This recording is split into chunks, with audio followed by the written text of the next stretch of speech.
Anong pangalan mo? JC. JC ano? JC. Ha? JC. Taga saan ka ba? Tacloban. So, bakit napunta ka dito sa Sorsogon? Mula sa Tacloban. Di pa na ko yung ating team ako. Kabat bayan. Tumapag ako. Nananahirap. Ah, Karita ko pa. ilang taon ka na ba? 64. Anong gagawin mo sa Bataan? Dito sa mga Sa mga anak mo? Anong pangalan ng mga anak mo sa Bataan? analysis mo. Analisa Tismo. Medyo.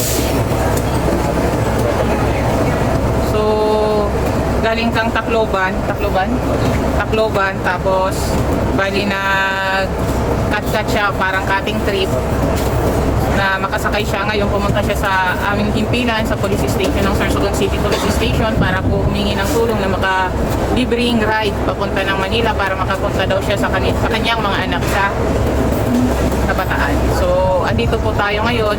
Nakikiusap tayo na maisakay si Kuya ng libre dito sa mga bus. Kung aling bus po dito ang pwede masakayan ni Kuya.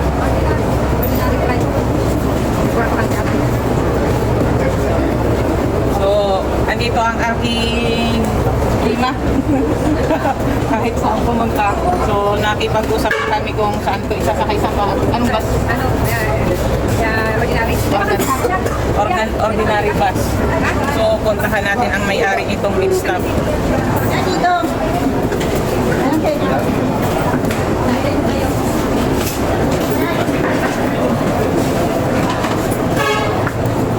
So, yan si Ate Jo, ang may-ari ng meal stop.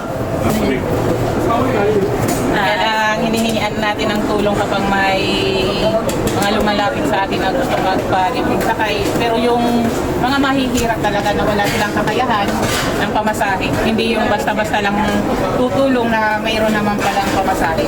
Ayan. So si tatay mga daladalang panahi ng sapatos, ito oh, yan. Baka pagdating nito sa Bataan, yung mga sapatos nyo sira, hanapin nyo si tatay, ayan, nananahi ng sapatos. Yan, yan. Ito.